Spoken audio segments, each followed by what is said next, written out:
কুয়াকাটা পৌরসভা থেকে মাত্র ৬ বিঘা জমির ওপর হোটেল নির্মাণের প্রাথমিক অনুমোদন নিয়েছে Istanbul hotel and resort limited, কিন্তু তারা বিক্রি করছে ৩০ বিঘার প্রজেক্ট।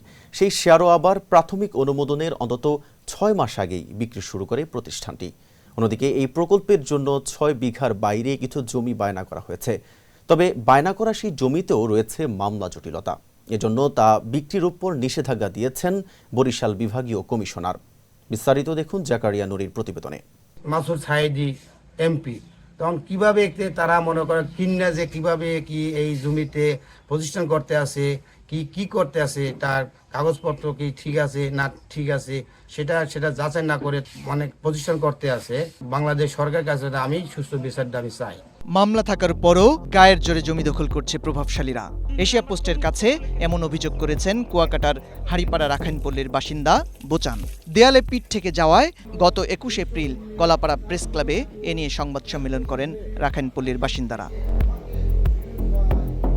যে প্রভাবশালীদের বিরুদ্ধে জমি দখলের এই অভিযোগ, তারা হলো Istanbul hotel and resort limited নামে একটি প্রতিষ্ঠান, যার চেয়ারম্যান পিরোজপুর ১ আসনের সংসদ সদস্য মাসুদ সাইদি। এশিয়া পোস্টের অনুসন্ধানে উঠে এসেছে, শুধু রাখাইন সম্প্রদায়ের জমি নয়, স্থানীয় আরেকটি পক্ষ যাদের জমির মালিকানা নিয়ে বিবাদ রয়েছে, সেই জমি কেনার জন্য বায়না করেছে ইস্তানবুল কর্তৃপক্ষ।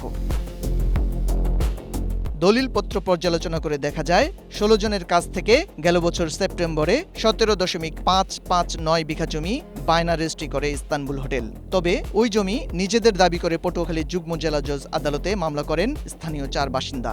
মামলা চলমান থাকায় জমি বিক্রির উপর নিষেধাজ্ঞা দিয়েছে বরিশাল বিভাগীয় কমিশনারের কার্যালয়। শুধু বিবাদপূর্ণ এই জমি নয়, বিনিয়োগকারীদের কাছ থেকে ইস্তানবুল কর্তৃপক্ষের যে প্রতিশ্রুতি তাও লঙ্ঘনের প্রমাণ পেয়েছে এশিয়া পোস্ট। বলা হচ্ছে ৩০ বিঘা জমির ওপর হবে হোটেল রিসোর্ট সহ বিনোদনের নানা অনুষঙ্গ, কিন্তু বাস্তবে ইস্তানবুল কর্তৃপক্ষের এখন জমি রয়েছে মাত্র ৬ বিঘা। শুধুমাত্র এই ৬ বিঘার ওপরই কুয়াকাটা পৌরসভা হোটেল নির্মাণের প্রাথমিক অনুমোদন দিয়েছে ইস্তানবুলকে। টেলিফোনে ইস্তানবুল হোটেল অ্যান্ড রিসোর্টের sales and marketing manager Rakibul Islam দাবি করেন ২১ বিঘা জমি কেনা হয়েছে আর বাকি ৯ বিঘার বায়না করা হয়েছে। তবে এ সংক্রান্ত কোনো দলিল উপস্থাপন করতে পারেননি তিনি।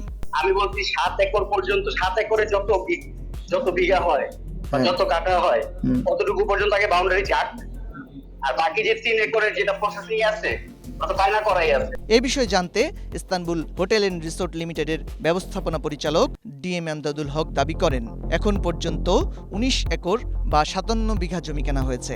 অর্থাৎ ব্যবস্থাপনা পরিচালক আর মার্কেটিং ম্যানেজার জমি কেনার যে হিসাব দিচ্ছেন তাতে গড়মিল স্পষ্ট।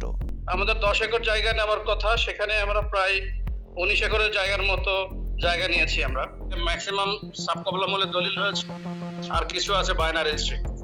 তবে এশিয়া পোস্টের অনুসন্ধানে পাওয়া গেছে মাত্র ৬ বিঘা বা ২ একর জমি কিনেছে ইস্তানবুল হোটেল অ্যান্ড রিসোর্ট। প্রশ্ন হলো, এত অল্প জমি কিনে ৩০ বিঘা জমির প্রকল্পের বিজ্ঞাপন দিয়ে গ্রাহকের কাছ থেকে অর্থ আদায় কতটা যৌক্তিক?